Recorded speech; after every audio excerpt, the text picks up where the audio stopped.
మన ప్రభువును ప్రియ రక్షకుడైన యేసుక్రీస్తు ప్రభుల వారి అతి శ్రేష్టమైన నామంలో ఈ 3వ మాసం ఈ 2వ ఆదివారపు ఆరాధనలో పాలు పంపులు పొందిన దేవుని బిడ్డలైన మీ అందరికీ హృదయపూర్వకమైన వందనాలండి. అందరికీ వందనాలు.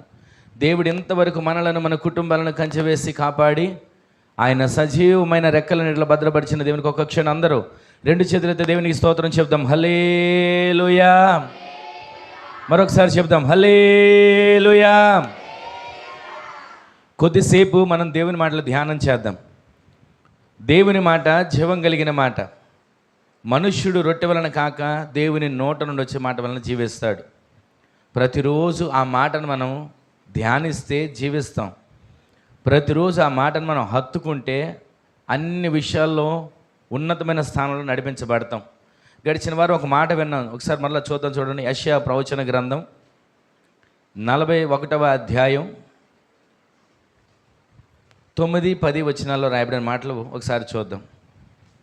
యెషయా ప్రవచన గ్రంథం 41వ అధ్యాయం 9-10 వచనాల్లో, భూదిగంతముల నుండి నేను పట్టుకొని దాని కొనల నుండి పిలుచుకొనినవాడా, నీవు నా దాసుడవు అనియు నేను నిన్ను ఉపేక్షింపక ఏర్పరచుకొంటిననియు నేను నీతో చెప్పి ఉన్నాను కదా. నేను నీకు తోడై ఉన్నాను, భయపడకము. నేను నీ దేవుడనై ఉన్నాను, దిగులు పడకము. నేను నిన్ను బలపరుతును, నీకు సహాయము చేయవాడను నేనే. నీతి అను నా దక్షిణ హస్తముతో నేను నిన్ను ఆదుకొందును. నీ మీద కోపపడిన వారందరూ సిగ్గుపడి విస్మయం పొందుతారు. నీతో వాదించు వారందరూ మాయమైపోతారు. నీతో కలహించేవారు వారిని నువ్వు వెతుకుతావు కానీ వారిని నువ్వు కనుగొనలేవు. నీతో యుద్ధం చేసేవారు మాయమైపోతారు, అభావులవుతారు. నీ దేవుడనైన యెహోవానగు నేను భయపడకుము, నేను నీకు సహాయము చేస్తాను. ఇక్కడ మనం చదివిన ఈ 9వ వచనం నుంచి 13వ వచనం వరకు చదివిన ప్రతి మాట మీరు ఒకసారి గమనిస్తే, నేను నీకు తోడుగా ఉన్నాను. ఈ 2025వ సంవత్సరంలో మనం అనుకుంటాం మనకు ఎవరో తోడున్నారు, మనకెవరో ఒకరు సహాయం చేస్తారు, మనకెవరో ఒకరు ఆసరాగా నిలబడతారు, మనకెవరో ఒకరు ఏదో మేలు చేస్తారు అని ఎదురు చూస్తాం. కానీ ఈ సంవత్సరం దేవుడు, ఈ 3వ మాసంలో దేవుడు మనతో మాట్లాడుతున్నాడు. గడిచిన 2 నెలలుగా ఏమేమి వాక్యాలు విన్నాం, గడిచిన వారం మీకు జ్ఞాపకం చేశా. ఆ వాక్యాలన్నింటిని విని మర్చిపోయే వారికి మనం ఉండకూడదు. 1వ తారీఖున ఒక మాటను విన్నాం, వాగ్దానం, దావీదునకు చూపిన శాశ్వత కృప మీకు చూపాలంటే ఏం చేయాలి? మనము ఆయనను స్తుతించాలి, మనము ఆయన సన్నిధిలో ప్రార్థించాలి, మనము ఆయన వాక్యాన్ని ప్రతిరోజు ధ్యానించాలి. అప్పుడు శాశ్వత కృప చూపుతాడు. వింటూ వచ్చాం. తర్వాత మొదటి వారం నుంచి మొదటి నెలలో ఒక మాటను వింటూ వచ్చాం. దేవుడు మనకిచ్చిన వాగ్దానం సంఘపక్షంగా, మీరు అడుగుపెట్టు ప్రతి స్థలమును మీకు ఇచ్చుచున్నాను. ఎలా ఇస్తాడు, ఏ విధంగా ఇస్తాడు అని కొన్ని మాటలు వింటూ వచ్చాం. మందస్సాన్ని వెంబడించాలి, మందస్సంలో ఏమేమి ఉంటాయో వింటూ వచ్చాం. తర్వాత మీరు పరిశుద్ధపరుచుకోవాలి. 3వ మాట విన్నాం, మందస్సాన్ని మోస్తున్న యాజకులు మీరు వెంబడించాలి. ఈ 3 కార్యాలు మీరు చేయగలిగితే మీరు అడుగుపెట్టే ప్రతి స్థలాన్ని మీరు స్వాధీనం చేసుకునేటట్లుగా, స్వాస్థ్యంగా పొందుకునేటట్లుగా ఆయన చేస్తాడని వింటూ వచ్చాం. గడిచిన ఫిబ్రవరిలో ఒక మాట విన్నాం. ఏమిటా మాట? నా జనులు నా ఉపకారములను తెలుసుకుంటారు. ఆమెను చెప్పండి. మనం ప్రతిరోజు ఎవరో పెన్నిస్తే గుర్తుపెట్టుకుంటాం, ఎవరైనా ఏదైనా సహాయం చేస్తే గుర్తుపెట్టుకుంటాం, ఎవరైనా ఏదో మేలు చేస్తే గుర్తుపెట్టుకుంటుంటాం. కానీ దేవుడు మనకు చేసిన ఉపకారాలు మర్చిపోతుంటాం. అందుకే భక్తుడికి మాట అంటాడు కదా, నీవు చేసిన ఉపకారములకు నేనేమి చెల్లిస్తా? నీవు చేసిన ఉపకారాలకు నేనేం చెల్లించగలనయ్యా? ఆయన మనకు చేసిన ఉపకారం మనం తెలుసుకోవాలి. ఆయన ఉపకారాలు ఏమేం చేస్తున్నాడు? మనకు అన్ని విషయాల్లో సమృద్ధిని దయచేస్తున్నాడు. కొన్ని కష్టాలు నష్టాలు ఎదురవుతున్నా ఏ పూటకి కావలసిన ఆ పూటకి అవసరత దేవుడు తీరుస్తూనే వస్తున్నాడు. ఆయన సమృద్ధిని దయచేసిన ఉపకారాలు, ఆయన మనకు స్వస్థతనిచ్చిన ఉపకారాలు, ఆయన మనకు మేలు చేసిన ఉపకారాలు మనం తెలుసుకోవాలి. మొదటి మాటగా విన్నాం. రెండోది మనం విన్నాం సంఘక్షేమం, తర్వాత సహోదరుల క్షేమాన్ని మనం తెలుసుకోవాలి. యోసేపు ఏ విధంగా సహోదరుల క్షేమం కోసం వెళ్ళాడో వింటూ వచ్చాం. తరువాత మూడో మాట విన్నాం. అదేంటంటే ఆయన నీ ముందర దహించగ్నిగా నడుస్తున్నాడని నీవు తెలుసుకోవాలి.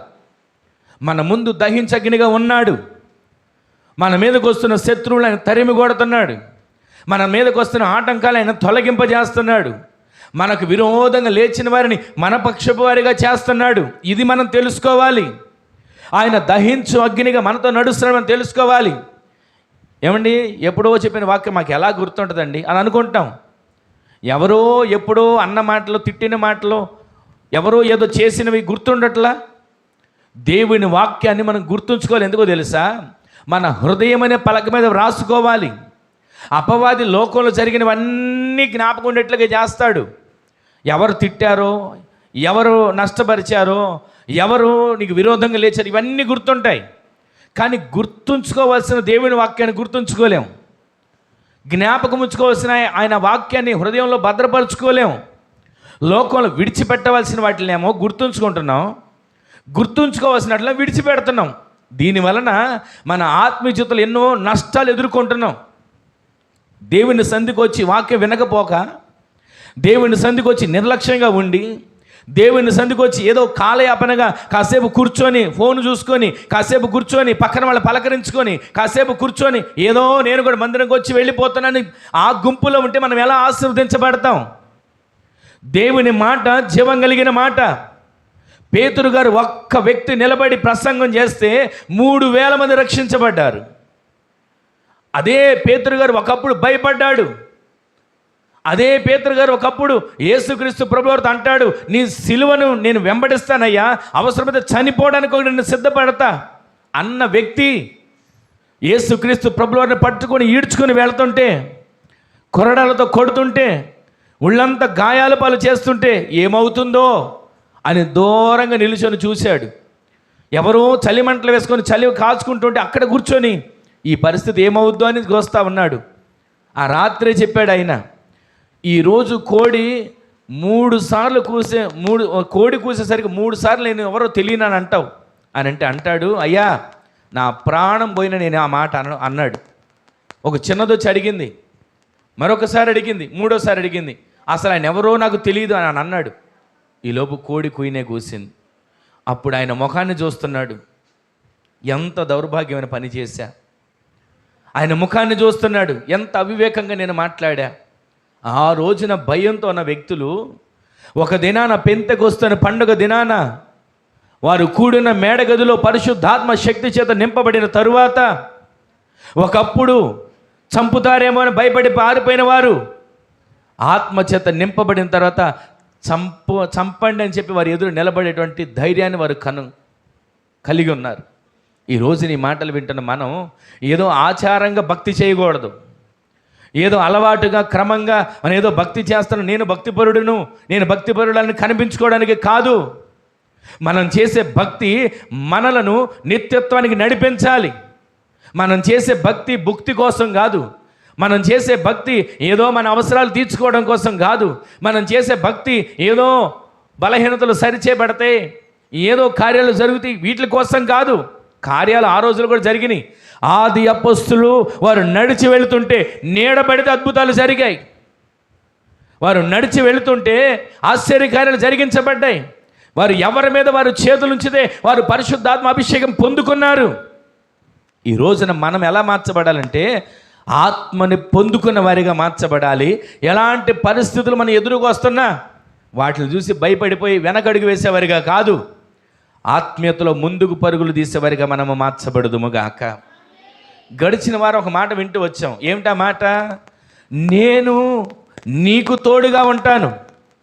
ఆయన తోడుగా ఉండే దేవుడు. ఏ విషయాల్లో తోడుగా ఉంటాడు, ఎలా తోడుగా ఉంటాడు, కొన్ని మాటలు మనం వింటూ వచ్చాం. అక్కడ చదివిన మనం 41వ యెషయా గ్రంథంలో 9-13 చదివిన మాటలో నీ మీద కోపపడే వాళ్ళు ఉన్నారు, నిన్ను ద్వేషించే వాళ్ళు ఉన్నారు, నీ మీద పగబెట్టుకున్న వాళ్ళు ఉన్నారు, పోట్లాడే వాళ్ళు ఉన్నారు, నీకు వ్యతిరేకంగా ప్రయాసపడే వాళ్ళు ఉన్నారు. కానీ అంట వారందరూ ఒక రోజున నీ కన్నుల ముందు నుంచి మాయమైపోతారు. రాత్రి మాయమై పగలొచ్చినట్లుగా సమస్యలన్నిటిని దేవుడు మాయం చేసి నీ కన్నుల ముందు సంతోషాన్ని దేవుడు ఉంచునుగాక. ఎంతమంది ఏ పరిస్థితుల్లో నలిగిపోతున్నా, ఎంతమంది ఏ రకమైన విపత్తులో ఏడవబడుతున్నా, ఈ ఉదయకాలం గడిచిన ఆదివారం నుంచి పరిశుద్ధాత్మ దేవుడు మనతో మాట్లాడుతున్న మాట, నీకు విరోధంగా ఆలోచన చేసేవారికి నువ్వు వెతికిన వారు కనబడరు. నీ మీదకి నేరాలు మోపేవాళ్ళు వచ్చారే, ఎన్నో అవమానాలు కలుగు చేయాలని ప్రయత్నించిన వాళ్ళు ఉన్నారే, ఆత్మీయ జీవితంలో ఎదుగుతుంటే చూచి వారం లేని వాళ్ళు ఉన్నారే, వారందరిని నువ్వు వెతుకుతావు. ఎక్కడ ఉన్నారు వీళ్ళందరూ, నాకు వ్యతిరేకంగా లేచిన గుంపు ఏమైపోయారు అని వెతుకుతావు, కానీ ఒక్కళ్ళు కూడా కనబడరు. ఒకసారి ఆ 11 వచ్చిన చదవండి. నీ మీద కోపపడే వాళ్ళందరూ సిగ్గుపడతారంటండి. ఎంతమంది కోపం పెట్టుకున్నారు నీ మీద, నా మీద? వాళ్ళందరూ అనుకుంటారంట, అయ్యో ఎందుకని వీళ్ళ మీద నేను కోపం పెంచుకున్నానని సిగ్గుపడతారంట. వారికి దేవుడు తోడే ఉన్నాడే అని.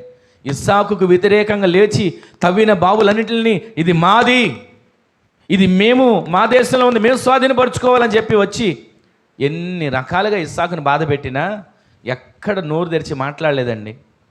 ఇంతవరకు కష్టపడ్డానయ్యా. బావి తవ్వడం అంటే మామూలు విషయం అండి. ఈ రోజున మిషన్లు వచ్చి త్వరితంగా పనులు జరుగుతున్నాయేమో కానీ ఆ రోజుల్లో మనుషులు ఎంత కష్టపడి తవ్వి ఉంటారు. ఆ బావి తవ్వగా తవ్వగా తవ్వగా నీళ్లు పడ్డాయి, జల్లలు కలిగిన ఓటలు పడ్డాయి అని అనుకునేసరికి శత్రువు రానే వస్తున్నాడు. ఇది మాది, ఇది మాది. ఆ మాటకి ఎక్కడ కూడా వ్యతిరేకంగా మాట్లాడకుండా ఇస్సాకు వెళ్ళిపోతూ వచ్చాడండి. ఈ రోజున దేవుని వాక్యం వింటున్న మనం ఎంతమంది మన మీద వ్యతిరేకంగా లేస్తున్నా, మనల్ని సిగ్గుపరచాలని చూస్తున్నా, అవమానపరచాలని చూస్తున్నా, మన మీద కోపపడిన వాళ్ళంతా వాళ్ళే ఒక దినాన్ని సిగ్గుపడతారు. మరొక మాట రాస్తుంది అక్కడ 12వ వచనం కూడా చూడండి. నీతో కలహించాలని చెప్పి ఆశగా ఉంటారు. ఎంతసేపు కలహమే. గడిచిన వారం చెప్పాను కదా, కలహం అంటే ఇష్టం అనడం కంటే కలహం అంటే ప్రాణం. ఎంత ప్రాణం అంటే అసలు కలహించడానికే, తెల్లారు లేచిన దగ్గర నుంచి కలహించడానికి, ఏదో రకంగా కదిపి కదిపి కదిపి రెచ్చగొట్టి రెచ్చగొట్టి గొడవలు. కలహించడం అంటే ప్రాణం. ఆ విధమైనటువంటి వాళ్ళందరూ కూడా అంటే ఏమవుతారంటే అండి, అసలు వాళ్ళు ఎక్కడున్నారా అని నువ్వు వెతుకుతావు, కానీ వాళ్ళు నీకు కనబడరు. ఈ రోజున ఈ 3వ మాసంలో మీరు మాటను జ్ఞాపకం చేసి పెట్టుకోండి, మీతో కలహించే వాళ్ళు మీకు కనబడరు. ఆమెను చెప్పండి. అంతా మీతో సమాధాన పడే వాళ్ళే కనబడతారు. ఆమెను చెప్పండి. కొన్ని మాటలు వింటూ వచ్చాం. అది ఏం మాటలంటే, ఆయన మనకు తోడుగా ఉంటే ఏం జరుగుతుంది, ఎలా తోడుగా ఉంటాడు, ఏమేమి తోడుగా ఉంటే మనకు జరిగితే కొన్ని మాటలు విన్నాం. ఆమోసు గ్రంథంలో ఒక మాట చదివాము, అది నేను జ్ఞాపకం చేసి ముందుకు వెళ్ళిపోతాను. ఆయన మనకు తోడుగా ఉండాలంటే మనం కీడును విడిచిపెట్టాలి, మేలు చేయడం మొదలు పెట్టాలి. ఈ మాటలు వింటూ వచ్చాం. ఇదంతా మీకు మరలా నేను జ్ఞాపకం చేయను, కానీ 2వ మాటలకు వెళ్ళిపోదాం. చూడండి, న్యాయాధిపతుల గ్రంథం 6వ అధ్యాయం 16వ వచనం. ఈ మాట దగ్గర మనం చదువుకొని ముందుకు వెళదాం. న్యాయాధిపతుల గ్రంథం, నేను నీకు తోడయ్యుందును, నేను నీకు తోడై ఉన్నాను గనుక ఒకే మనుష్యుని హతము చేసినట్లుగా మిథ్యానీయులను నీవు హతము చేయబోతున్నావు. గట్టిగా ఆమె చెప్పండి అందరు కూడా. ఈ రోజున దేవుని సన్నిధిలో నిలిచిన మనం, ఆరాధిస్తున్న మనం, మాటలను ధ్యానిస్తున్న మనం, మనకు వినబడుతున్న ఒక శుభవార్త, ఆయన సువర్తమానం మనకు వినబడుతుంది. ఏమిటా సువర్తమానం, ఏమిటా శుభవార్త? నేను నీకు తోడై ఉన్నా. దేవుని సంఘమా, దేవుని ప్రజలారా, ఆత్మపూర్ణులుగా సిద్ధపరచబడాలని ప్రతిరోజు దేవుని పాదాల చెంతకు చేరి ఆయన సందులో కనబడుతున్న వారలారా, ఆయన రాకడ కొరకు సిద్ధపడగలిగినవా జనాంగంగా మార్చబడాలని ప్రతిరోజు ఆత్మీయతలో నలగగొట్టబడుతూ, బలహీనతల చేత ఏడవబడుతూ, సమస్యల చేత నలిగిపోతున్న ప్రజలారా, ఒక శుభవార్త వినబడుతుంది. ఇంతవరకు సమస్యలు నలిగిపోయావు, ఇంతవరకు సమస్యల చేత నింపబడిపోయి లేవలేని స్థితిలో కూరుకుపోయావు. ఇంతవరకు నా అన్నవారు పలకరించగా, నా అన్నవారు ఆదరించగా, నా అన్నవారు పట్టించుకోక అందరూ చెయ్యి విడిచిన పరిస్థితిలో ఉన్నా, ఈ మధ్యాహ్నపు వేళ దేవుడు మాట్లాడుతున్నాడు. నేను నీకు తోడై ఉన్నాను గనుక, నేను నీకు తోడుగా ఉంటున్నాను గనుక, ఇదిగో ఒకే మనుష్యుని నీవు హతము చేసినట్లుగా మిథ్యానీయులందరినీ నీవు హతము చేయబోతున్నావు. గట్టిగా ఆమేన్ చెప్పండి. ఈ రోజున ఈ మాటలు వింటున్న మీరు ధైర్యం చేత నింపబడాలి. ఈ మాటలు వింటున్న మీలో ఒక రోషం కలగాలి. ఏమిటా రోషం?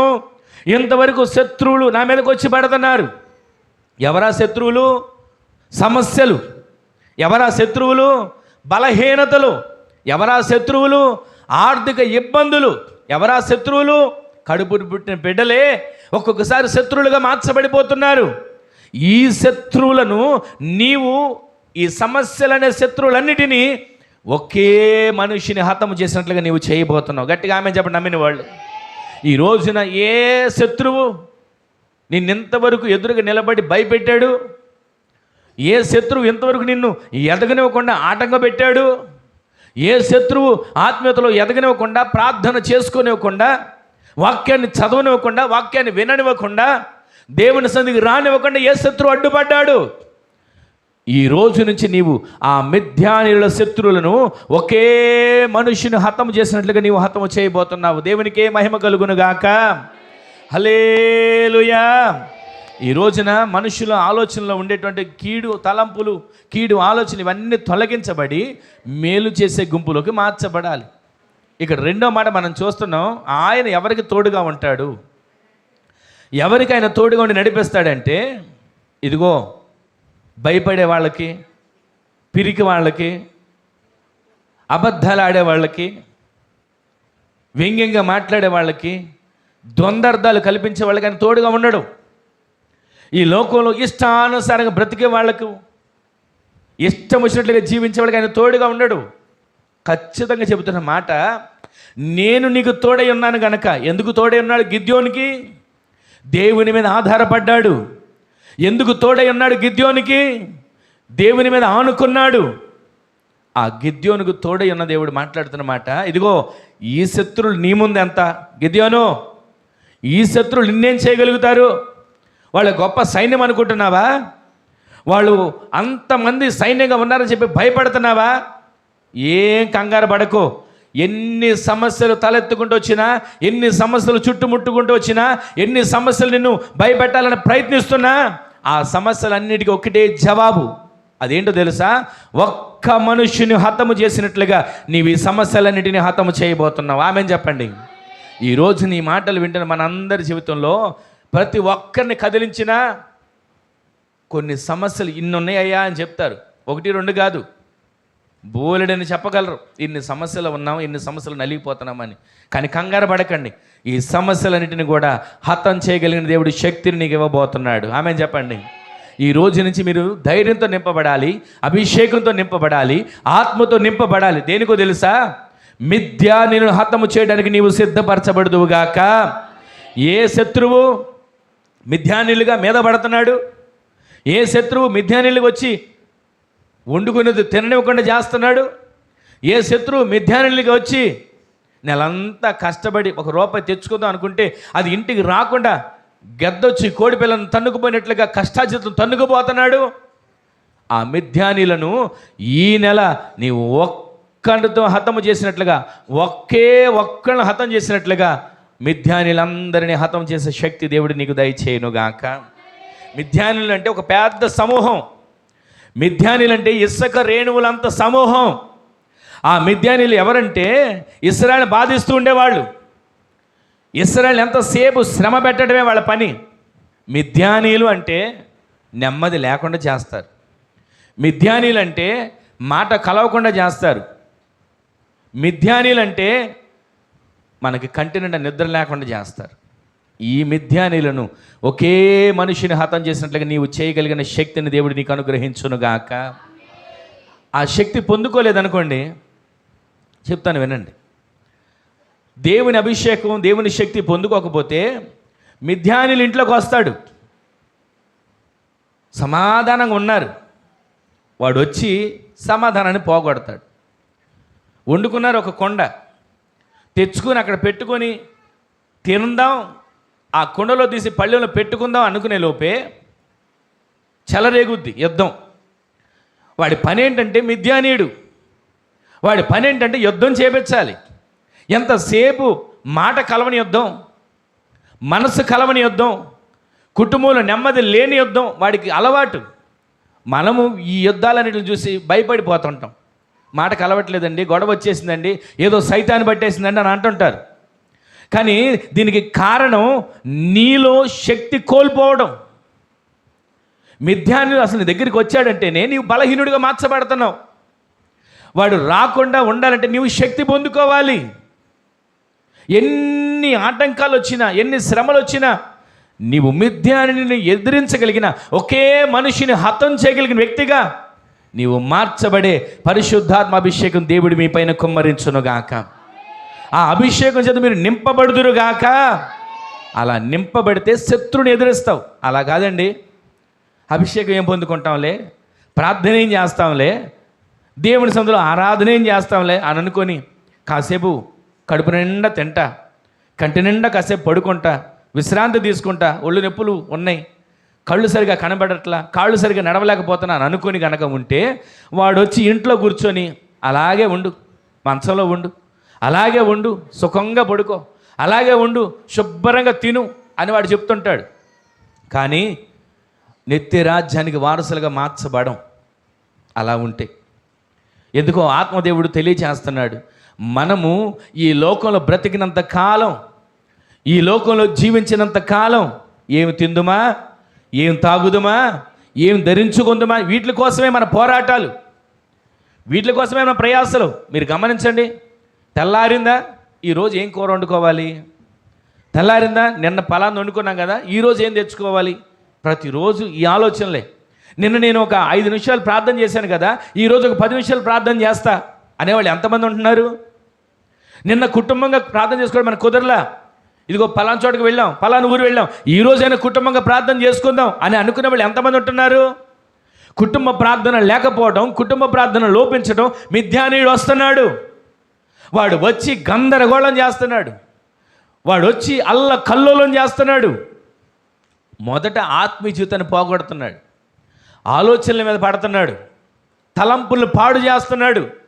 ఇంకేం చేస్తావులేరా భక్తి, ఇంకేం చేస్తావులే అమ్మా భక్తి అని వాడు లేనిపోని ఆలోచనలు మనసులోకి రేకెత్తించి ఎంత భక్తి చేసి ఏం లాభం, ఎంత మందిరానికి వెళ్ళి ఏం ప్రయోజనం, ఎంతమంది సేవకులతో ప్రార్థన చేయించుకొని ఏం లాభం, ఎంతసేపు వాడి ఆలోచనలు ఇదే. ఈ రోజున మిథ్యానులు నీలో నుంచి తొలగిపోవాలి. గట్టిగా చెప్పండి ఆమేనని. మిథ్యానులు నీవు ఎలా ఎదిరించాలో తెలుసా? ఒకే మనుష్యుని హతము చేసినట్లుగా నీవు మిథ్యానులను తరిమిగొట్టే శక్తి దేవుడు నీకు దయచేయునుగాక. ఆ మిథ్యానులు ఈ చరిత్ర మనం కొంచెం ధ్యానిస్తే, అప్పట్లో ఇశ్రాయేలు పరిస్థితి ఎలా ఉండేది? గిద్యోనుకు దేవుని దూత ప్రత్యక్షమై ఒక మాట చెప్తున్నాడు, గిద్యోను నీవు సామాన్యుడివి కాదు. ఎవరివి నువ్వు? పరాక్రమము కలిగిన బలాఢ్యుడవు. గట్టిగా ఆమెను చెప్పండి. ఇప్పుడు మీరు ఆ మాట చెప్పండి, నేను పరాక్రమం కలిగిన బలాఢ్యుడు అని చెప్పండి. గొనిగారా? సరిగ్గా చెప్పారా? మరొకసారి గట్టిగా చెప్పండి, ఇంకోసారి చెప్పండి. నేను పరాక్రమం కలిగిన బలాఢ్యుడను, మిథ్యానులను ఎదిరించగలను. ఆమెను చెప్పండి. ఈ రోజు నుంచి మీరెవరో మామూలు వారు కాదు. మీరు నేనెంతండి ఓపిక లేనివాడిని, నేనెంతండి అడుగు తీసి అడుగులేని, ఆ మాటలు కాదు. మనము పరాక్రమం కలిగిన బలాఢ్యులుగా దేవుడు నిలబెట్టునుగాక. ఏ మిథ్యానుల సైన్యం వస్తుంది, దాన్ని ఎదిరించగలిగిన శక్తి చేత మీరు నింపబడుదురుగాక. దేవుడు శక్తినిస్తే ఎంతండి? దేవుడే మనకు తోడుగా ఉంటే ఎంత, ఈ వాక్యం మూల అంశం ఏంటనుకున్నారు? నేనే నీకు తోడుగా ఉన్నాను. ఆమె చెప్పండి. ఆయన తోడుగా ఉంటే మొట్టమొదటిగా ఆయన మనకేం చేస్తాడంటే, ఆయన తోడుగా ఉండాలంటే కీడును విడిచిపెట్టాలి, మేలు చేయడం మొదలు పెట్టాలి. అలా మనం చేయగలిగితే ఆయన చేసే కార్యం ఏంటో తెలుసా? ఆయన నీ ఇంట్లో, నీ ముందర, నీ వ్యాపారంలో, నీ ఉద్యోగంలో, నీ కష్టపడే జీవనోపాధిలో ఉన్న మిథ్యానీలను ఒకే మనుష్యుని తరిమినట్లుగా, హతము చేసినట్లుగా వారిని హతము చేయగలిగిన శక్తిని దేవుడు నీకు దయచేయునుగాక. ఒకే మనిషిని హతం చేసినట్లుగా శత్రువులందరినీ నీవు హతము చేసే శక్తి దేవుడు నీకు ఇవ్వబోతున్నాడు. ఆమె చెప్పండి. నీకున్న కొంచెం బలంతోనే, నీకున్న కొంచెం ఆ శక్తితోనే ఎంతమంది మిథ్యానులు వచ్చినా వాళ్ళందరినీ హతం చేయగలిగిన అభిషేకం దేవుడి నీ పైన కుమ్మరించునుగాక.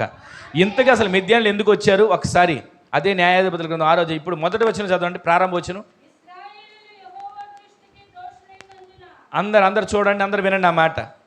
ఎందుకు మిథ్యానులు వచ్చారు? అసలు దేవుని ప్రజల్లోకి మిథ్యానులు ఎందుకు వచ్చారు?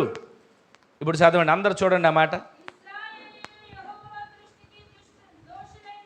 ఇశ్రాయేలు ప్రజలు దేవుని దృష్టికి దోషులయ్యారండి, అందుకని మిథ్యానీయులు వచ్చారు. ఇప్పుడు చదవండి. యెహోవా దేవుడే అప్పగించాడు.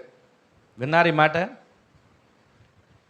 ఇశ్రాయేలు ప్రజలు రక్తం చేత కడగబడిన వారు, దేవుని సొత్తుగా మార్చబడిన వారు, నా ప్రజలు అని దేవుడు పిలిచినవాడు. ఆ ప్రజలు యెహోవా దృష్టికి ఏమయ్యారంట? దోషులైపోయారు. వాస్తవానికి వీరు ఏమవ్వాలి? కృతజ్ఞులు అవ్వాలి. ఒకప్పుడు ఐగుప్తు బానిసత్వంలో 430 సంవత్సరాలు నలిగిపోయామే. మా పిల్లలు తరతరాలు 430 సంవత్సరాలు అంటే ఎన్ని తరాలు వచ్చి ఉంటాయండి? అన్ని తరాలు బానిసత్వంలో నలిగిపోయామే. దేవుడు మా మొర్ర విని మమ్మల్ని జ్ఞాపకం చేసుకొని ఆ వెట్టి చాకరీ నుంచి విడిపించి పాలు తేనెలు ప్రవహించే దేశానికి నడిపించాడే. ఆయనకు మేము కృతజ్ఞులుగా ఉండాలి. ఆయన మమ్మల్ని విడిపించి నడిపించిన ఆ తీరుని మేము జ్ఞాపకం చేసుకోవాలి. అరణ్యంలో మేము పంట పండించలేదు కదా, అరణ్యంలో మేమేమి కుప్పలు నూర్చలేదు కదా, అరణ్యంలో మేమేది సాగు చేయలేదు కదా. ఏ పూటకి కావాల్సిన ఆహారం ఆ పూటకి దేవదూతలు తినే ఆహారాన్ని మా కొరకు మన్నాను కురిపించాడే, బండనులోంచి నీటిని పుట్టించాడే, మా వస్త్రాలు పాతగిలలేదు, మా చెప్పుల వారు తెగిపోలేదు, 430 సంవత్సరాలు మేము ప్రయాణం చేసినంత కాలం ఎక్కడ మేము అలసిపోలేదే. ఇంత మేలు చేసిన దేవునికి మేము కృతజ్ఞులుగా ఉండాలి అని కృతజ్ఞత కలిగి ఉండాలి. కానీ వాళ్ళు ఏం చేశారో తెలుసా? ఇశ్రాయేలీయులు దేవుని దృష్టికి ఏమయ్యారండి? దోషులయ్యారు. ఈ రోజున మన ఇంట్లోకి శ్రమ ఎందుకు వస్తుంది?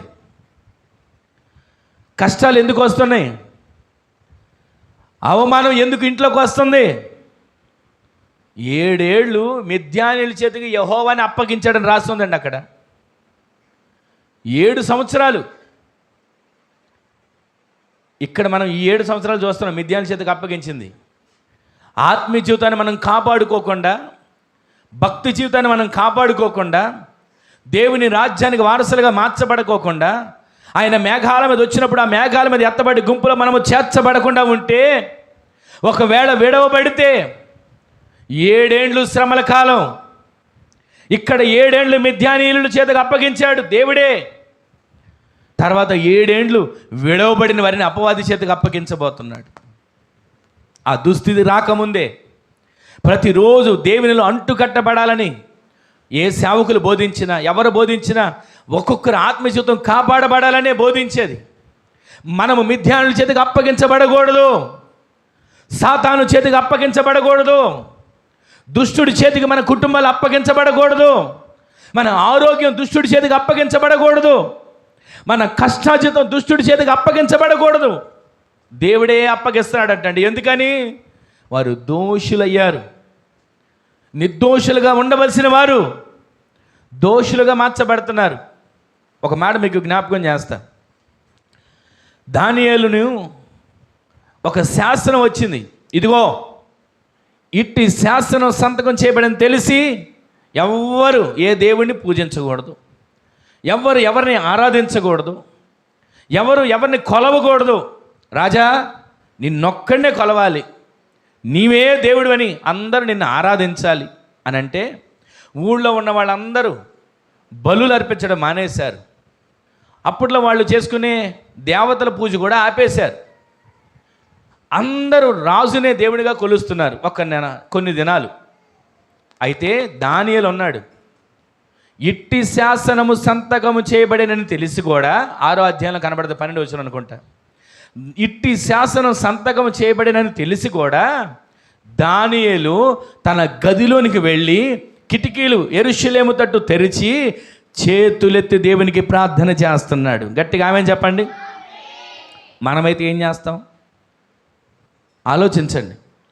అన్ని అనుకూలతలుగా ఉన్నప్పుడు మందిరానికి రావడానికి కూడా మనకి అవకాశం దొరకట్లే. అన్నీ మనకు అనుకూలంగా ఉన్నాయి, రావడానికి వీలుంది, ఆ సమయం దేవుని సన్నిధిలో ఉండడానికి అవకాశం ఉంది, అన్నీ అనుకూలంగా ఉన్నాయి. ఏదో ఒక పని అని దేవుని సన్నిధికి నిర్లక్ష్యం చేస్తుంటాం. ఒక మాట చెప్పనా, నాకు పనుంది దేవుని సన్నిధికి రాలేదు అనేవారికన్నా అంట, నాకు ఈ పూట దేవుని సన్నిధికి వెళ్ళే పనుంది అనేవాళ్ళు దేవునికి ఇష్టలంట. ఎవరో ఒక గొప్ప ఆయన చెప్పాడు, నాకు ఈ పూట పనుంది నేను దేవుని సన్నిధికి రాలేను అనేవాళ్ళు ఉన్నారంట. కానీ మనం ఎలా ఉండదు తెలుసా, ఈ పూట విశ్రాంతి దినం, ఇది ఆదివారం, దేవుని పరిశుద్ధ దినం, ఈ రోజున నాకు దేవుని సన్నిధికి వెళ్ళే పని ఉంది. గట్టిగా ఆమేన్ చెప్పండి. ఎవరు ఈ పూట ఎక్కడికి రమ్మన్నా మనం వెళ్ళకూడదు. ఎందుకో చెప్పనా, 6 దినాలు దేవుడు ఈ సృష్టినంతటా సృజించి మనిషిని కూడా చేసి 7వ దినాన విశ్రమించాడు. ఆ 7వ దినం ఆయనకు విశ్రాంతి దినం, ఆయన దినం. మనం ఆయన సన్నిధిలో కనబడాలి. ఈ రోజున 7 సంవత్సరాలు మిథ్యానీయులకు అప్పగించేశాడు, వారు దోషులుగా ఉన్నందుకు. దోషులు ఆయన దృష్టికి దోషులుగా ఉంటే మిథ్యానీయులకు అప్పగిస్తాడు. ఇక్కడ నేను మీకు జ్ఞాపకం చేసే ఒక మాట అంటే తెలుసా, ఈ దానియేలు దేవుని దృష్టికి దోషిగా లేడు, నిర్దోషిగా ఉన్నాడు. అందరూ రాజు సంతకం పెట్టేశాడు, శాసనం వచ్చేసింది, ఎవరు ప్రార్థన చేయకూడదు, ఎవరు మందిరానికి వెళ్ళకూడదు, ఎవరు ఆరాధించకూడదు, ఎవరు పూజించకూడదు, ఎవరు బలులు అర్పించకూడదు. ఇట్టి శాసనం సంతకం చేయబడినని తెలిసి ప్రార్థన చేసే సమయం అయిపోయింది, డ్యూటీలోంచి వెళ్ళిపోతున్నాడు. ఈరోజు ఎంతమంది అండి ఇది నేను ప్రార్థన చేసే సమయం అని ప్రార్థన చేయగలుగుతున్నారు? ఆలోచించండి. దేవుని సన్నిధికి వచ్చి ఏదో వెళ్ళిపోతున్నాం, వస్తున్నాం, వెళుతున్నాం అని కాదు, ఇది నేను ప్రార్థన చేసుకునే సమయం అని ఎంతమంది ఆలోచిస్తున్నారు? ఇది ఈ పూట నేను ప్రార్థించుకోవడానికి అవకాశం అని ఎంతమంది ఆశ కలిగి ఉన్నారు? అదే శాస్త్రం మనకు కనుక వస్తే ఒక్కళ్ళు కూడా మందిరానికి కనపడరండి. అదే శాస్త్రం మనకు కానీ వస్తే ఎంతమంది నిలబడగలుగుతారు, ఎంతమంది ప్రార్థన చేయగలుగుతారు? ఇప్పుడు మొత్తుకుంటున్నా ప్రార్థన చేయట్లా. కుటుంబ ప్రార్థన చేసుకోండి, కుటుంబ ప్రార్థన చేసుకోండి, దేవుడు క్షేమాన్ని ఇస్తాడు, మిథ్యాన్ని మీ కుటుంబంలోకి రానివ్వడు అని ఎంతగా మొత్తుకుంటున్నా ప్రార్థన చేసుకోలేని పరిస్థితిలో ఉన్నారు. అన్నిటికీ సమయం ఉంటుంది. నేను ఎన్నోసార్లు చెప్తా మాట, వండుకోవడానికి తినడానికి సమయం ఉంటుంది, కష్టపడడానికి సంపాదించడానికి సమయం ఉంటుంది, విశ్రాంతి తీసుకోవడానికి సమయం ఉంటుంది. చాలామంది అంటుంటారు నాకు సమయం లేదండి, నాకు సమయం లేదు, ప్రార్థన చేసుకోవడానికి సమయం లేదు అన్నప్పుడు దేవుడు సమయం ఇస్తాడు, శాశ్వత విశ్రాంతి సమయం ఇస్తాడు. ఇక అప్పుడు ప్రార్థన చేయడం చేసే పని ఉండదు, పెట్టులో పెట్టి మూతేసి తీసుకుని వెళ్ళి పాతి పెడతారు. ఈ రోజున దేవుని సందులో నాకు సమయం లేదు, నాకు సమయం లేదు అనేవాళ్ళు గుర్తుంచుకోండి, దేనికి సమయం లేదు.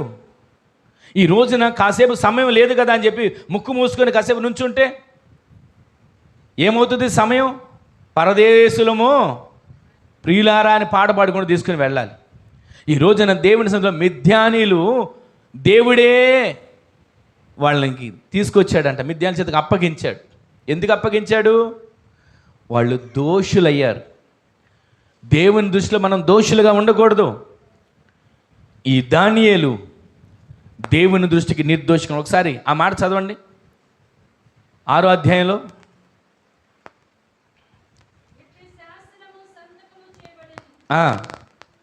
ఇట్టి శాసనము సంతకము చేయబడినని తెలిసి అతడు తన ఇంటికి వెళ్ళి వినండి వినండి, ఈ మాట వినండి. యథాప్రకారంగా అంటే రోజు చేస్తున్నాడా, వారానికి ఒకసారి చేస్తున్నాడా? అందరు చెప్పండి. యథాప్రకారం అంటే రోజు చేసే పనా, గుర్తొచ్చినప్పుడు చేసే పనా? యథాప్రకారంగా భోజనం చేశాను అని ఉందా? యథాప్రకారంగా సంబరాలు చేసుకునేను అని ఉందా? యథాప్రకారంగా పార్టీ చేసుకునేను అని ఉందా? యథాప్రకారం ఆయన దృష్టిలో ఏంటి తెలుసా? నా దేవుని సన్నిధిలో నేను చేతులెత్తి ప్రార్థించాలి. గట్టిగా ఆమేన్ చెప్పండి అందరూ. మీరు యథాప్రకారంగా దేవుని సన్నిధిలో ప్రార్థన చేయండి, అప్పుడు మీరు దోషులుగా ఉండరు. కుటుంబ ప్రార్థన ఉండాలి. కుటుంబం బాగుండాలంటే కుటుంబ ప్రార్థన ఉండాలి. సంఘం బాగుండాలంటే సంఘంగా ప్రార్థన ఉండాలి. ఒక వ్యక్తి బాగుండాలంటే వ్యక్తిగత ప్రార్థన ఉండాలి. ఇవేమి లేకోకుండా నేను కష్టపడ్డానండి, ఖర్చు పెట్టి సరుకులు తెచ్చుకున్నానండి, వండుకున్నాను, తిన్నానండి, దీనివల్ల ఏం లాభం? దోషులుగా కనబడుతున్నాం. మిథ్యానీయుల చేతికి అప్పగిస్తున్నాడు దేవుడు. ఇశ్రాయేలు ప్రజల వారు దోషులైనందున దేవుడే మిథ్యానుల చేతికి అప్పగిస్తున్నాడు. ఒక్క క్షణం మీరు ఆగి ఆలోచించండి. ఈ రోజున ఏ దోషం మనలో ఉంటుంది? ఈ శ్రమలు రావడానికి కారణం. శ్రమలు వచ్చాయండి, దేవుడు నన్ను చూడట్లేదు. కష్టాలు వచ్చాయండి, దేవుడు నన్ను పట్టించుకోవట్లేదు. నాకే అన్ని నిందలు వచ్చాయండి, దేవుడు నన్ను మర్చిపోయాడు అని అనుకుంటున్నాం. ఇంతకీ దోషం ఎక్కడుంది? మిథ్యానులు వచ్చారంటే దోషం ఎక్కడుంది? మరొకసారి 6వ అధ్యాయం 1వ వచనం చదవండి. ఇశ్రాయేలీలు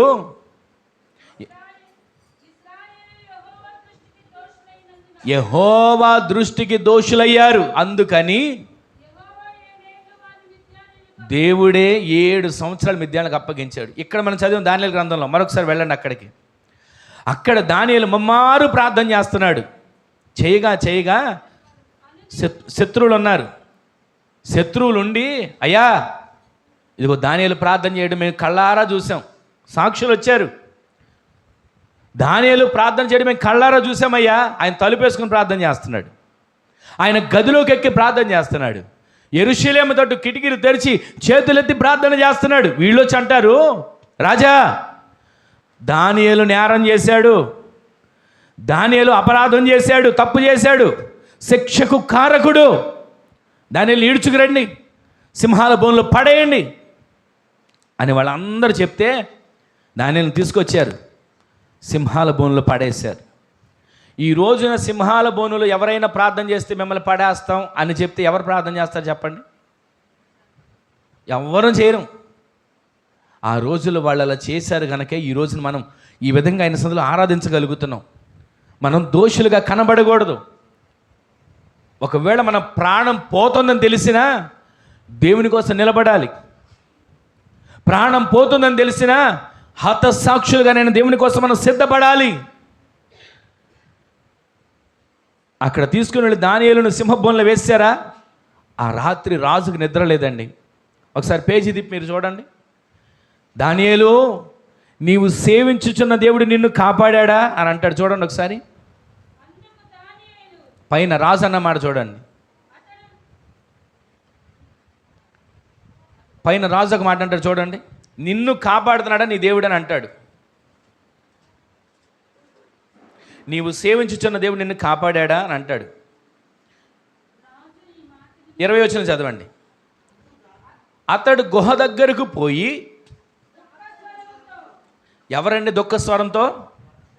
రాజుకి ఎందుకండి దుఃఖం? తప్పు చేశాడన్నాడు, సింహాల బోన్లో పడేయమన్నాడు, పడేసిన తర్వాత సింహాలు తినేసినలే అనుకోవాలి. కానీ సింహపు ఆ బోను దగ్గరికి వెళ్ళి రాజు దుఃఖ స్వరంతో పలుకుతున్నాడు. ఇప్పుడు చదవండి ఆ మాట. అతడు గుహ దగ్గరికి రాగానే దుఃఖ స్వరంతో పలుకుతున్నాడు, దానియేలు, దేవుని సేవకుడైన దానియేలు, నువ్వు సజీవంగా ఉన్నావా? జీవము కలిగిన దేవుని సేవకుడైన దానియేలు, వినండి వినండి వినండి, నిత్యము నీవు సేవించుచున్న నీ దేవుడు నిన్ను రక్షించాడా? దేవునికి మహిమ కలుగును. చప్పట్లు కొట్టండి అందరు కూడా. హల్లెలూయా, హల్లెలూయా, హల్లెలూయా, హల్లెలూయా. ఈ మాట వింటున్న మన జీవితంలో ఒక ఆశ కలగాలండి. నిత్యము నీవు సేవిస్తే, నిత్యము నీవు ప్రార్థిస్తే, నిత్యము నీవు మొర్ర పెడితే నిన్ను దోషిగా ఎంచడు. మిథ్యానీయులు దేవుని దృష్టికి దోషులయ్యారు. ఎందుకు దోషులయ్యారయ్యా? వాళ్ళు దేవునికి వ్యతిరేకంగా లేచారు. దాని తర్వాత మీకు కొన్ని మాటలు మీరు జ్ఞాపకం చేస్తా. వారు దేవునికి వ్యతిరేకంగా లేచారు, ఇష్టం వచ్చినట్లుగా బ్రతుకుతున్నారు, విగ్రహాలను నిలబెట్టుకున్నారు. అష్టారోతు దేవతలని, రకరకాల దేవతలను వాళ్ళు నిలబెట్టుకొని ఆరాధించడం మొదలుపెట్టారు. వారు దేవునికి వ్యతిరేకంగా బలులు అర్పించడం మొదలుపెట్టారు. దేవుడు అందుకే వాళ్ళని 7 సంవత్సరాలు మిథ్యానుల చేతకు అప్పగించాడు. ఇక్కడ మీరు గమనిస్తే దానియేలుని దోషి, నేరం చేశాడు, దానియేలు దోషి అని అందరూ నెపాలు మోపారు. సింహాల బోనులో పడేశారు.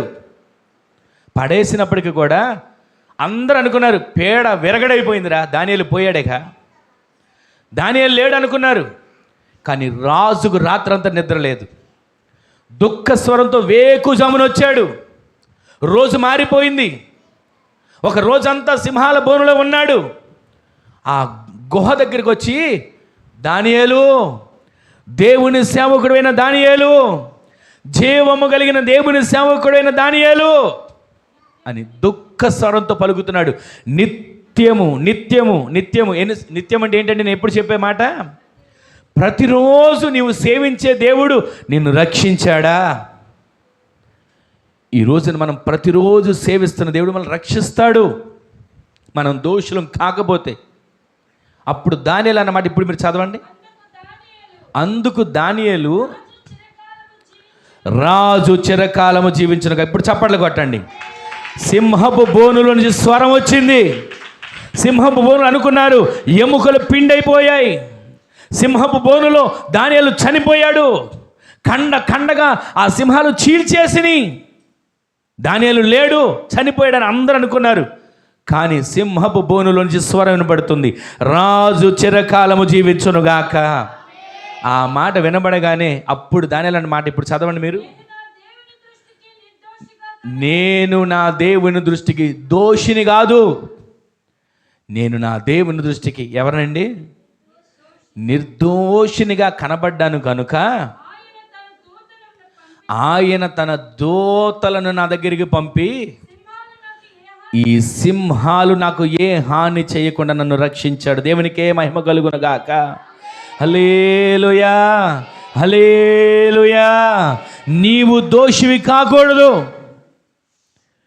నీవు నిర్దోషివిగా మార్చబడాలి. నిత్యము నీవు సేవించే దేవుడు నిన్ను నిర్దోషిగా ఎంచితే ఆయనే నీ సింహాల నుంచి తప్పించి, నీ మీదకు వచ్చిన సింహాల నుంచి నిన్ను దాటించి, నిర్దోషిగా ఉన్న దేవుడు నిన్ను సజీవంగా నిలబెట్టునుగాక. ఇక్కడ ఈ మాట వింటున్న మనం ఎన్నిసార్లు ఈ మాటలు విన్నా, ఎన్నిసార్లు ఈ మాటలు ధ్యానించినా ఒక్కటి మనసులో పెట్టుకోండి. నిత్యము సేవిస్తున్నానా?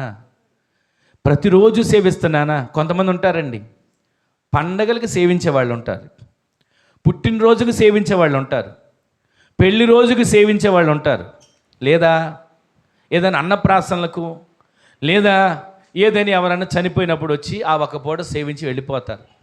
కానీ మనం మొక్కుబళ్ళుగా సేవించడం కాదండి, నిత్యము సేవించే వారిగా మనము మార్చబడుదుము గాక.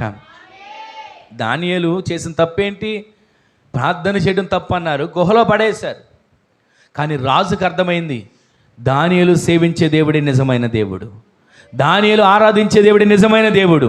ఈరోజు నిన్ను చూసి అనేకులు చెప్పాలి, ఇదిగో ఫలానా వ్యక్తి ఆరాధించే దేవుడే నిజమైన దేవుడని. దేవుని మహిమపరిచేటట్లుగా దేవుడు మీ పరిస్థితులను మార్చునుగాక. మీరు చెప్పక్కర్లా మా దేవుని గొప్ప తెలుసా, మా దేవుడికి గొప్పతనం తెలుసా, మనం చెప్పక్కర్లేదండి. మన నడకే మనకి ఆయనకి సాక్ష్యాన్ని ప్రచురించాలి, మన మాటే దేవుని ప్రచురించాలి. ఆ విధంగా దేవుడి కార్యాలు జరిగించునుగాక. ఇంతకీ మిథ్యానీయుల్ని ఎందుకు అప్పగించాడు?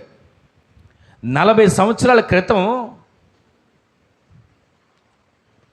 వాళ్ళకి దేశం నెమ్మదిగా ఉంది, ఇప్పుడు మీకు చరిత్ర జ్ఞాపకం చేస్తే వినండి, టైం అయిపోయింది, కొద్ది నిమిషాలు నేను ముగిస్తా. 40 సంవత్సరాల క్రితం ఒక సమస్య వస్తే దెబోరా అనే ప్రవక్త, బారాకు అనే ప్రవక్త, వీళ్ళు లేచి దేశంలో ఏ రకమైనటువంటి కలతలు రాకుండా వాళ్ళు కాపాడుతూ వచ్చారు. ఆ 40 సంవత్సరాలు క్షేమంగా ఉన్నారు, 40 సంవత్సరాలు సంతోషంగా జీవించారు, ఏ బాధ లేదు. ఇక్కడ వినండి, కొద్ది నిమిషాలు ఈ మాటలు వినండి. 40 సంవత్సరాలు అన్నీ సద్దుమణిగినప్పుడు, ఏ బాధ లేనప్పుడు దేవుడు గుర్తుకు రాల. ఇక అన్నీ బాగున్న తర్వాత ఆ తర్వాత ప్రజలందరూ 40 సంవత్సరాలు దాటిన తర్వాత ఎలా మార్చబడ్డారు? దోషులుగా మార్చబడిపోయారు. వాళ్ళ ఆలోచనలు మార్చబడ్డాయి, పద్ధతులు మార్చబడ్డాయి, పరిస్థితులు మార్చబడ్డాయి. ఆరాధించవలసిన దేవుడిని విడిచిపెట్టారు, బొమ్మలు చేసుకుని ఆరాధిస్తున్నారు. నేను చెప్పేది ఈ లోకంలోని బొమ్మల గురించి కాదు, ఈ లోకంలో విగ్రహాల గురించి కాదు.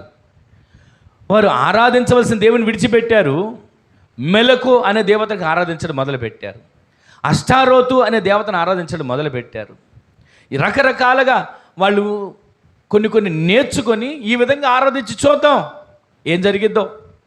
ఏదో ఒక మేలు చేయబోతాడా, 100 మంది దేవుళ్ళు నమ్ముకుంటే ఎవరో ఒక దేవుడు కాపాడకపోతాడా అనుకుంటారు.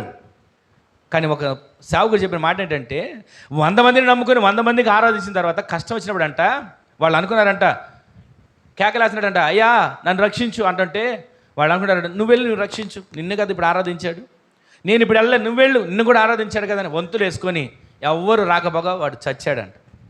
ఈ రోజున దేవుని సందులో ఉన్న మనం నిత్యము సేవించాలి, నిత్యము యథాప్రకారంగా ప్రార్థించాలి. ప్రార్థన అనేది మొక్కుబడి కాదండి. ప్రార్థన అనేది ఏదో నేను గుడికి ఇంతమంది భోజనాలు పెడతా అని అనుకొని మొక్కుబడి చేసుకునేది కాదండి. మనం భోజనాలు కావాలా దేవునికి, మన హృదయం కావాలి. 2 గంటలు ఉండి అరిగిపోయి భూమిలో బహిర్భూమిలో వెళ్ళిపోయి దాని గురించి దేవుడు మాట్లాడట్లా.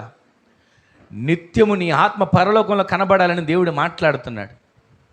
ఈ రోజున దోషులుగా కనబడకూడదు. మిద్యానీలు దోషులు, ఆ ఇశ్రాయేలు ప్రజలు దోషులుగా కనబడ్డారు. అందుకు 7 సంవత్సరాలు మిద్యానీలకు అప్పగించేశాడు. అప్పగించేసిన తర్వాత ప్రజలందరూ దోషులుగా మార్చబడిపోయారు. ఇప్పుడు మీరు చూడండి, సమృద్ధి ఉన్నంత వరకు, నెమ్మదిగా ఉన్నంత వరకు, ప్రశాంతంగా ఉన్నంత వరకు, ఏ లోటు లేనంత వరకు మనం ఏమనుకుంటాం, నా అంతటోళ్ళు లేరు, నాకు అన్నీ ఉన్నాయి, ఇక నాకు దేవుడితో పని ఏంటి, మంచి ఉద్యోగం ఉంది, చక్కటి ఇల్లు ఉంది, మంచి కుటుంబం ఉంది, అన్నీ ఉన్నాయి, దేవుడితో నాకు పని ఏంటి, నాకేమైనా సంపాదన లేక దేవుని దగ్గరికి వెళ్ళాలా, నాకేమైనా రాబడి లేక నేను దేవుని దగ్గరికి వెళ్ళాలా, నేను ఏదైనా కోల్పోయానని దేవుని దగ్గరికి వెళ్ళాలా, అన్నీ ఉన్నాయి, దేవుడితో నాకేంటి పని. మిద్యానీయుల చేతికి అప్పగించడానికి కారణం ఇదే. వారికి అన్నీ సమృద్ధిగా ఉన్న తర్వాత దేవుని మర్చిపోయారు. దేవుడు అన్ని సమస్తం సమకూర్చిన తర్వాత దేవునికి విసర్జించారు. రకరకాలుగా వాళ్ళు ఆలోచనలు కలిగి, రకరకాలుగా వాళ్ళు ప్రయత్నాలు చేసి దేవునికి విరోధులైపోయారు, దోషులుగా మార్చబడిపోయారు. అందుకే 7 సంవత్సరాలు మిద్యానీయుల చేతికి అప్పగించేశాడు. ఈ రోజున ఆత్మీయులైన మనం, దేవుని బిడ్డలమైన మనం దేవుని దృష్టిలో దోషులుగా కనబడకూడదు. ఆమెన్ చెప్పండి. మనము దేవుని దృష్టిలో నిర్దోషులుగా కనబడాలి. ఆమెన్ చెప్పండి. ఈ రోజున ఒకసారి ఆలోచించండి, దోషిగా కనబడుతున్నావా, నిర్దోషిగా కనబడుతున్నావా?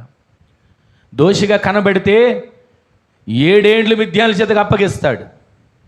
అదే నీవు నిర్దోషిగా కనబడితే శ్రమల కొలిమిలో ఉన్న, సింహాల బోనులో ఉన్న, అగ్నిగుండములో ఉన్న, అక్కడికి నా దేవుడు నీ కోసం దిగి వస్తాడు. ఆమెన్ చెప్పండి. ఈ రోజున దేవుని మాటలు వింటున్న మనం నిర్దోషిగా ఉంటే, రాజు వచ్చి అంటున్నాడు, దేవుని సేవకుడైన, జీవము కలిగిన దేవుని సేవకుడైన దానియేలు, నిత్యము నీవు సేవించుచున్న దేవుడు నిన్ను రక్షించాడా? అందరూ అనుకుంటే రాజుగా పిచ్చెక్కిందా? సింహాల బోన్ దగ్గరికి వచ్చి మాట్లాడతాడంటే లోపల ఎవడుంటాడు?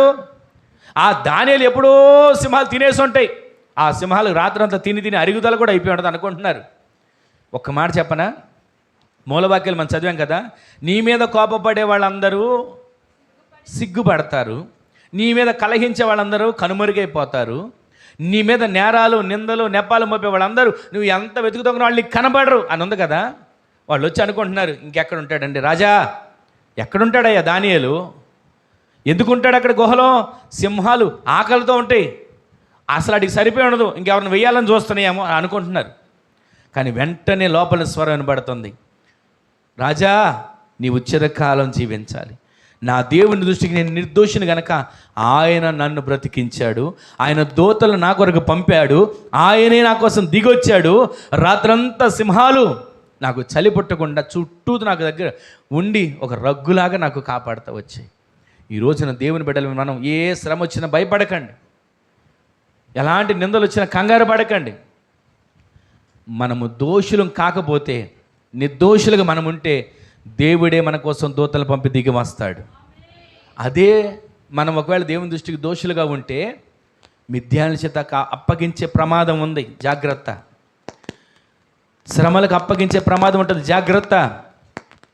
ప్రతిరోజు దేవుడు దీవిస్తాడు దీవిస్తాడు దీవిస్తాడు, ఆయన జాలి కలిగిన దేవుడు, కరుణామయుడు, మహోన్నతుడు, మహిమ కలిగిన దేవుడు అనుకుంటున్నాం. ఆయన కోపం నిమిషం మాత్రం ఉంటే చాలంట భూమి ప్రళయం సృష్టించబడ్డానికి. ఈ రోజున ఆయన సంధిలో ఉన్న మనం దోషులుగా ఉండకూడదు, నిర్దోషులుగా ఉండాలి. మిథ్యానులను 7 ఏళ్ళు అప్పగించాడు, 7 ఏళ్లే వాళ్ళకి ఎంత శ్రమ. ఇక్కడ విడవబడితే, మేఘాల మీద ఎత్తబడకుండా విడవబడితే 7 ఏళ్ళు ఇక్కడ శ్రమ ఉంది, అది ఇంకా భయంకరంగా ఉంటుంది. ఒక్క మిడత ఒక కందిరకు వచ్చి కుడితేనంట, ఇప్పుడు ఒక కందిరకు కుడితే ఎంతసేపు ఉంటుందండి బాధ? ఏమండి, ఒక కందిరకు కుడితే ఎంతసేపు బాధపడతారు? రోజంతా బాధపడతారు ఉంటారు, అమ్మో ఇక్కడ కుట్టింది అని అల్లాడిపోతారు. కానీ 7 ఏళ్ళు శ్రమల కాలంలో ఒక కందిరేగ వచ్చి కుడితేనంట 6 నెలలు ఉంటుందంట ఆ బాధ. మనుషులు మేము చనిపోవాలని చెప్పి చావును వెతుక్కుంటూ వెళ్తారు, రైలు కింద పడినా చావరంట, మేడ మీద నుంచి దూకినా చావరంట, ఎన్ని ప్రయత్నాలు చేసినా చనిపోదామని వాళ్ళు బ్రతికే ఉంటారు. 7 ఏళ్ళు శ్రమల కాలం. మిథ్యానులు 7 ఏళ్ళు శ్రమల కాలంలో మొర్రపెట్టారు. ఆ రోజున దేవుడు దిగి వచ్చి గిద్యోను లేపి యుద్ధం చేయించి మిథ్యానులను తరిమాడు. ఒకే మనిషిని హతము చేసినట్లుగా మీరు ఈ మిథ్యానుని హతము చేయబోతున్నారు. ఆమేన్ చెప్పండి. ఈ రోజున మనము ఈ ఆత్మీయ జీవితంలో ఎంతమంది మిథ్యానులు ఎదురవుతున్నారు మనకి? ఎంతమంది మిథ్యానులు మనతో పోరాడడానికి వస్తున్నారు? ఏం కంగారు పడకండి, వాళ్ళందరిని ఒకే మనిషిని హతం చేసినట్టుగా మీరు హతం చేయబోతున్నారు. ఈ రోజున ఈ మాటలు వింటున్న మనం, ఇంకా మిగిలిన మాటలు వచ్చే వారం విందాం. ఈ మాటలు వింటున్న మన జీవితంలో సాక్షాత్తు దేవుడే మిథ్యానుల చేతకు అప్పగించినట్లుగా మనం చూస్తున్నాం. వారు దోషులయ్యారు, మనం దోషులుగా ఉండకూడదు. నిర్దోషులుగా ఉంటే మన కోసం దూతలను పంపిస్తాడు, నిర్దోషులుగా ఉంటే మన కోసం ఆయన దిగి వస్తాడు, నిర్దోషులుగా ఉంటే మన కోసం ఆయన మేఘారూహుడై ఆయన దిగి వచ్చి మన కోసం నడిపించబడేటువంటి ఆయన సన్నిధిని మనకి తోడుగా ఉంచునుగాక. ఈరోజు నీ మాటలు వింటాను మన జీవితంలో. నేను నీకు తోడుగా ఉన్నాను అని అన్నాడు. ఎలా తోడుగా ఉన్నాడు? కీడును విడిచిపెట్టాలి, మేలు చేయాలి, అప్పుడు ఆయన తోడుగా ఉంటాడు. ఎలా తోడుగా ఉంటాడు? మీరు దోషులుగా కాక నిర్దోషులుగా మార్చబడితే ఆయన తోడుగా ఉంటాడు. ఈ రోజున ఈ మాటలు విన్న మన జీవితంలో ఒక్క క్షణం ఒక చిన్న ప్రార్థన చేసుకుందాం. అందరూ కూడా లేచి నిలబడండి. ఒక చిన్న ప్రార్థన చేసుకుందాం. ఎవరికి వారు లేచి నిలబడిన వాళ్ళు కళ్ళు మూసుకోండి. ఎవరికి వారు లేచి నిలబడిన వారు కళ్ళు మూసుకొని ఒక చిన్న ప్రార్థన చేసుకోండి. నేను నా దేవుని దృష్టికి దోషిగా ఉండకూడదు, నేను నా దేవుని దృష్టికి నిర్దోషిగా ఉండాలి. ఒక క్షణం ప్రార్థన చేసుకోండి. 40 సంవత్సరాలు వాళ్ళకి ఏ చింత లేదు, ఏ శత్రువు లేడు, ఏ గొడవ లేదు, ఏ సమస్య లేదు, ప్రశాంతమైన జీవితం చేస్తున్నారు. కానీ దేవుని దృష్టికి దోషులయ్యారు, దేవుని దృష్టికి విరోధులయ్యారు. దేవుడే మిథ్యానులను వాళ్ళ మీదకి రప్పించాడు. బయలు దేవతలు, అష్టారోతు దేవతలు విగ్రహారాధకులుగా మార్చబడిపోయారు ఇశ్రాయేలు. దేవుడే వారిని మిథ్యానులకు అప్పగించినట్లుగా చూస్తున్నాం. నీవు దానియేలు వలె యథాప్రకారంగా దేవుని సన్నిధిలో నిత్యము ప్రార్థన చేయగలిగితే ఏ మిథ్యానులు నీ ఎదుట నిలవలేరు. ఏ సింహాల గుహ నిన్ను చంపడానికి సిద్ధపడదు. చంపాలనుకున్న సింహాలే నీ ముందు సాగిలపడతాయి. నీవు నిర్దోషిగా మార్చబడితే దేవుడు ఆ కార్యాన్ని చేస్తాడు. ఒక్క క్షణం ఒక చిన్న ప్రార్థన చేసుకోండి.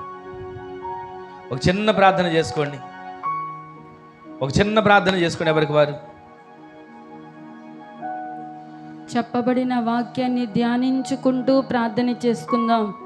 అయ్యా, దానియేలు గారి వలె మేము యథాప్రకారము ముమ్మారు మీ సన్నిధిలో మేము ప్రార్థన చేసేవారముగా ఉండాలి ప్రభువా. ఏ శత్రువు కూడా మా దరికి రాకుండా మీరు కాపాడుతానని మీరు సెలవిచ్చారు కదయ్యా. అనుదినము ముమ్మారు మేము ప్రార్థన చేసే నాయనా దానియేలు గారు లాంటి హృదయాన్ని మీరు మాకు దయచేయండి అయ్యా అంటూ ప్రార్థన చేసుకోండి. ఎవరు సమయాన్ని పాడు చేసుకోవద్దు. దేవుడు మనందరితో తెల్లగా మాట్లాడారు. మనము సరి చేయబడాలి, మనము బాగు చేయబడాలి, మనము దోషం లేని వారిగా ఉండాలి. అయ్యా, మమ్మల్ని మీరు జ్ఞాపకం చేసుకోండి ప్రభువా. ఎప్పుడు మీరు మమ్మల్ని శత్రువు చేతికి అప్పగించొద్దయ్యా. ఎప్పుడు మమ్మల్ని మిద్యానీయుల చేతికి అప్పగించొద్దయ్యా.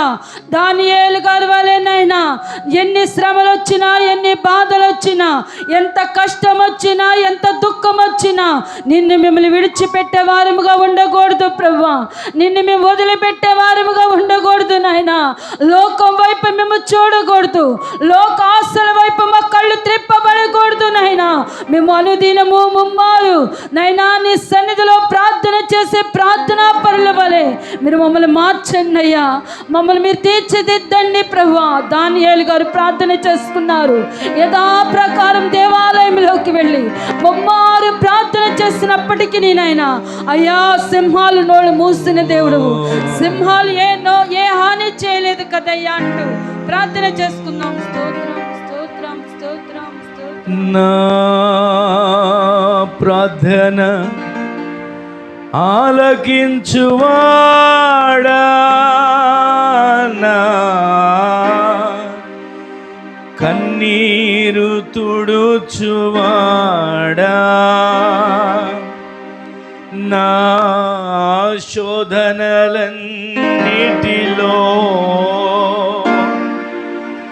ఇమ్మానుయేలువై నాకు తోడై నిలిచితివా. నా శోధనలన్నిటిలో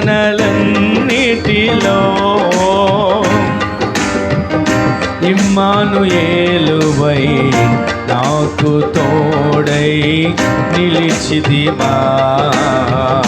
సర్వాంగ సుందర సద్గుణ శేఖర, సర్వాంగ సుందర సద్గుణ శేఖర, యేసయ్యా నిన్ను సియోనులో చూచెదా.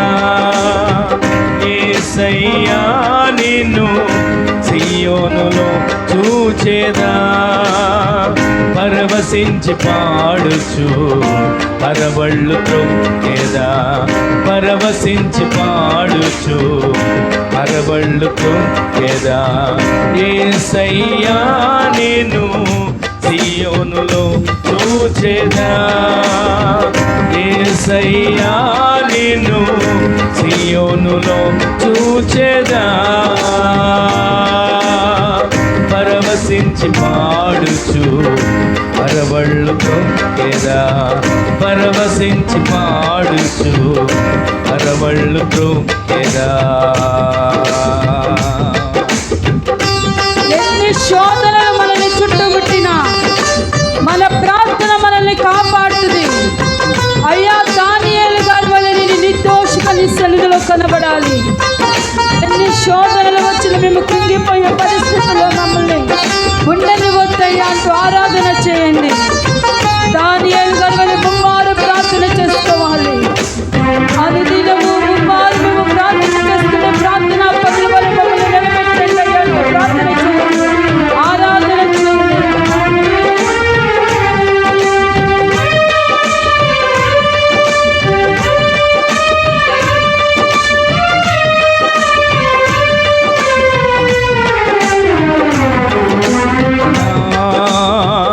శాపములు మాపినావా, ఆశ్రయ ఆశ్రయపురమైతివా, నా శాపములు పాపినావా, నా ఆశ్రయపురమైతివా,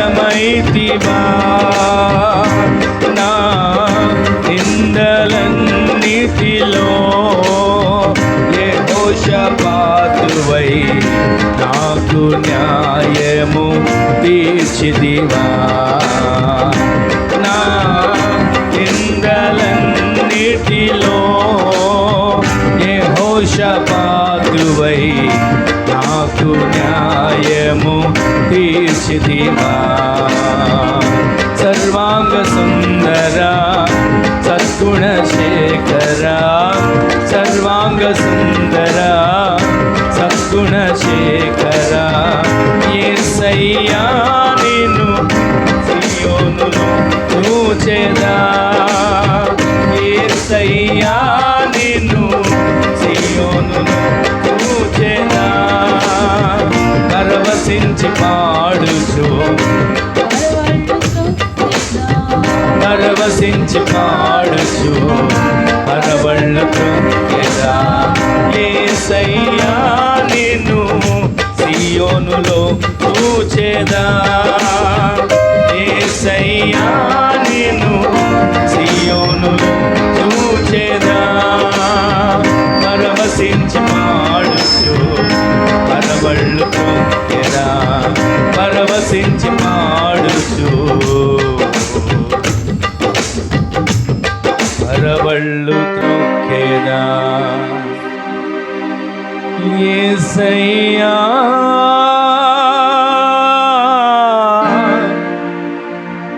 నిన్ను సియోనులో చూచెదా, పరవశించి పాడుచు పరవళ్ళు త్రొక్కెదా, నా అపజయాలన్నిటిలో యెహోషాపాతువై నాకు న్యాయము తీర్చితివా, నా శోధనలన్నిటిలో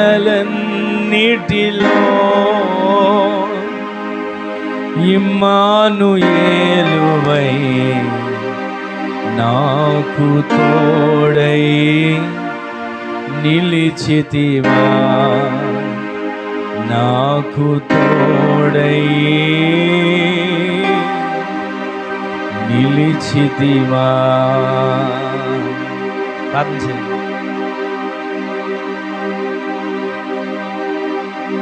స్తోత్రం స్తోత్రం స్తోత్రం స్తోత్రం స్తోత్రం స్తోత్రం స్తోత్రం స్తోత్రం.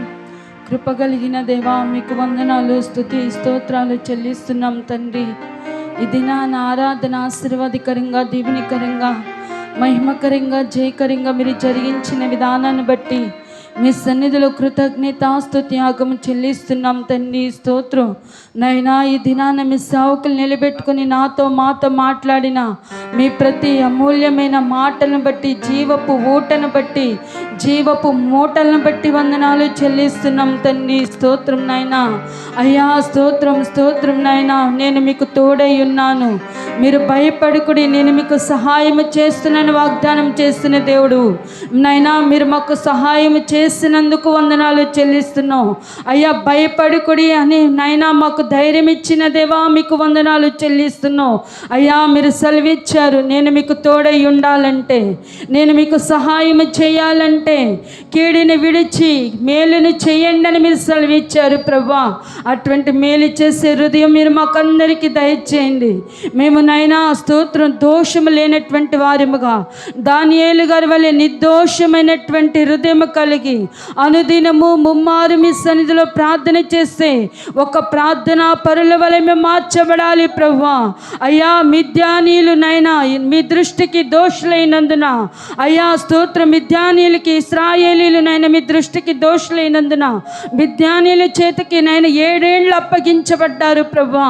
అటువంటి నైనా స్తోత్రం, నైనా స్తోత్రం, నైనా స్తోత్రం, దోషము లేనటువంటి వారముగా మేము ఉండాలి ప్రభువా. నిర్దోషమైన మనస్సాక్షి కలిగి మేము జీవించగలగాలి నైనా స్తోత్రం. నిర్దోషులుగా మేము ఉంటే ఏ హాని మమ్మల్ని ఏమీ చేయలేదు అయ్యా. సింహాలు నోటికి నైనా దానియేలు గారిని అప్పగించలేదు ప్రభువా.